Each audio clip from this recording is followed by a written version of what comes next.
Hello, my third graders. It's time for another chapter in The Mouse and the Motorcycle by Beverly Cleary. If you'll recall, Ralph had a conversation with Keith, the boy who owned the motorcycle, and Keith let him go out in the hall and ride it around. He had a couple of adventures involving a little dog that heard him and started barking, and then when the door slammed shut, he wasn't able to get the motorcycle back into the room. And now the latest is Keith's mother spotted him racing underneath the bed, and it was a close call. Chapter 6, A Peanut Butter Sandwich. "I told you to be careful," scolded Keith when his parents had gone to dress and Ralph crawled down his arm and into his hand. "It wasn't my fault the door blew shut." Ralph jumped from his hand to the bedspread. Though Keith was a friendly boy, even a generous one, Ralph did not like the feel of skin against his paws. It must be terrible to go through life without fur, and such a nuisance, having to wear clothes that had to be washed and drip-dried. Ralph knew all about drip-drying. Many were the drops of water from shirts and slips that he had dodged going in and out of his mouse hole. "You didn't have to stay out so long," Keith pointed out as he began to dress. "What's the use of having a motorcycle if you can't go tearing around staying out late?" Ralph asked reasonably. "You don't have a motorcycle," said Keith. "I let you use mine. And you better be careful. I like that motorcycle. I don't want anything to happen to it." "I'll take care of it," promised Ralph, somewhat chastened. "I don't want anything to happen to it either." "It's going to be hard to get any chance to ride now that my mother has seen you," said Keith. "She's a terribly good housekeeper, and she's sure to complain to the management." "Speaking of breakfast, you people are too tidy," complained Ralph. "I'm not getting enough to eat around here. Don't you have any crumbs?" "I never thought of it," said Keith. "What would you like to eat?" Ralph was astonished. This was the first time in his life anyone had asked him what he would like to eat. It had always been a question of what he could get his paws on. "You mean I have a choice?" he asked incredulously. "Sure," said the boy. "All I have to do is order it when I go down to breakfast and then bring you some." Ralph had to take time to think. After a diet of zwieback and graham crackers provided by little children, bits of candy, an occasional peanut or apple core left by medium-sized children, or a crust of toast with a dab of jam left by an adult who had ordered breakfast sent up for room service, the possibilities of choosing his own meal were almost too much. "I know what I'd like," Ralph said at last, "but I don't know what you call it. Once, some people who said that they were almost out of money stayed in these rooms. They had 4 children, all of them hungry. They couldn't afford to go down to the dining room. So they got some bread and spread it with something brown out of a jar and put some more bread on top of that. They whispered all the time they were eating because they didn't want the maid or bellboy to know that they were having a meal in their room. Afterward, they all got down on their hands and knees and picked up every single crumb on the carpet so no one would guess that they had eaten in their rooms. It was a great disappointment. It smelled so good, like peanuts, only better." The boy laughed. "That's a peanut butter sandwich. Sure, I'll bring you a peanut butter sandwich, or part of one. I'll eat part of it myself. It'll be kind of funny breakfast, but I won't mind that." "Where will you leave it?" asked Ralph. Keith thought a moment. "Well, where do you live?" he asked. "In a knothole under the window." "No kidding," Keith laughed. "That's the hole I poked my finger in last night." "I'll say you did," said Ralph. "Scared me out of a year's growth. Nobody has ever guessed that that's a mouse hole because of the knot hole instead of a chewed hole." "I'll tell you what," said Keith. "I'll bring up part of the peanut butter sandwich and poke it through the knot hole." "Just like room service?" Ralph could not have been more pleased with the suggestion. What about the motorcycle?" he asked. "Where are you going to leave that?" "In my suitcase, I guess." "Oh, come on," pleaded Ralph. "Have a heart. Leave it someplace where I can get on it while you're out during the day."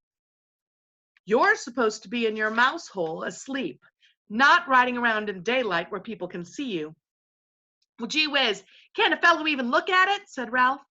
"I bet you like to look at big motorcycles yourself." "Yes, I do," admitted the boy.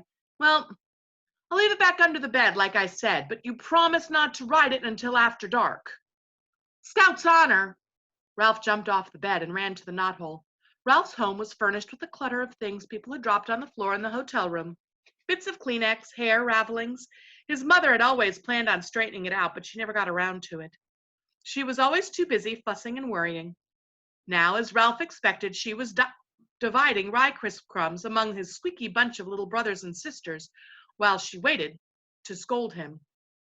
Ralph, if I've told you once, I've told you 1,000 times, she began.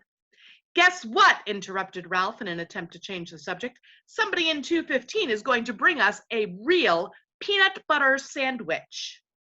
Ralph, cried his frightened mother, you haven't been associating with people? He's just a boy, said Ralph, deciding to keep the complete story of the dangers and the glories of the past night to himself. He wouldn't hurt us. He likes mice. But he's a person, said his mother. That doesn't mean he has to be bad, said Ralph. Just like Pop used to say, you shouldn't say that all mice are timid just because some mice are, or that mice play when the cat's away just because some do. Just the same, Ralph, said his mother, I do wish you would be more careful with whom you associate with. I was so afraid you'll fall in with the wrong sort of friends. I'm growing up, said Ralph. I'm getting too old to hang around the mouse nest all the time. I want to go out and see the world. I want to go down to the ground floor and see the kitchen and the dining room and the storeroom and the garbage cans out back. Oh, Ralph, cried his mother, not the ground floor, not all the way down there. You aren't old enough. Yes, I am, said Ralph stoutly. There's no telling what you might run into down there. Mouse traps, cats, poison. Why, out by the garbage cans, you might even be seen by an owl. I don't care, said Ralph. Someday I'm going downstairs. But think of the owls, Ralph, implored his mother. We moved into the hotel because of the owls. It was your Uncle Leroy when it was after your Uncle Leroy disappeared and his bones were later found in an owl pellet. The mother mouse's pleas were interrupted by the sound of Keith returning to room 215. Now you'll see, said Ralph to his mother, and waited, anxious lest his friend let him down. Sure enough, Keith came to the knothole. Psst, he whispered. Here it is. The waitress thought I was crazy ordering a peanut butter sandwich along with cornflakes for breakfast, but here it is. He stuffed half a sandwich a bit at a time into the hole, while Ralph seized the pieces and put them all the way through. Listen, we're going to be gone most of the day.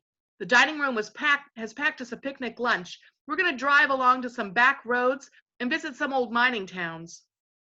Thanks a lot, Ralph managed to say with his mouth watering. Have fun. See you tonight, said Keith. Have a good day's sleep. Ralph's mother could not help being impressed by the sight of the peanut butter sandwich. Just like room service, she marveled. But that's a peanut butter and jelly sandwich. It even has butter on it. I told you he would bring it, Ralph could not help boasting, even though his mouth was full. After sharing his feast with his squeaky little brothers and sisters, all of whom had trouble with the peanut butter sticking to their teeth, Ralph curled up on a heap of shredded Kleenex and took a good long nap. When he awoke refreshed, his first thought was of the motorcycle. He wondered if Keith really had remembered to leave it under the bed. He yawned and stretched and left by way of the knothole. Room 215 was just as Ralph had last seen it. The bed had not yet been made, and there were no fresh towels by the wash basin. Ralph ducked under the sheets and blankets that had tumbled onto one side of the bed, where the dim light caught the gleam of the chromium exhaust pipes. Keith had trusted him after all.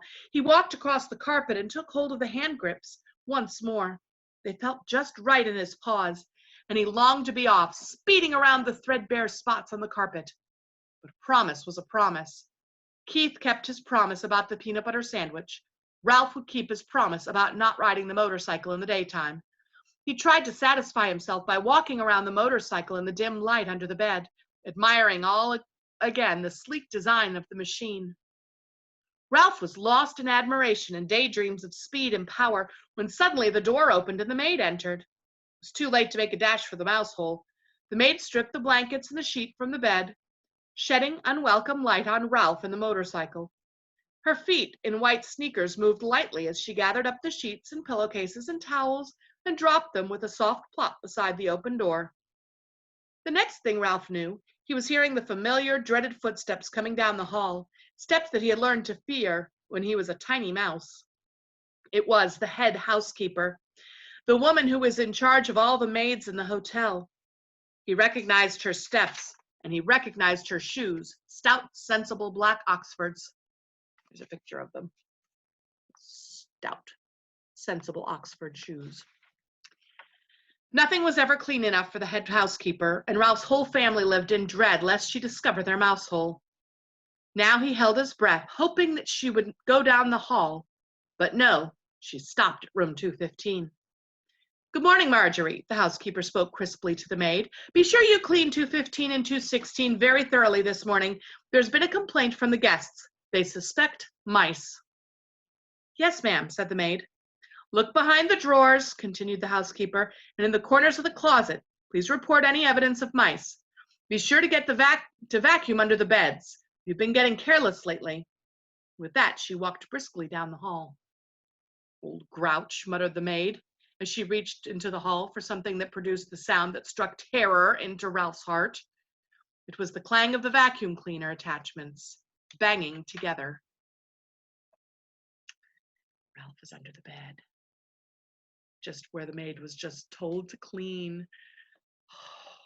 Will he escape? I don't know. You'll just have to wait for tomorrow. I love you, third graders. Bye-bye.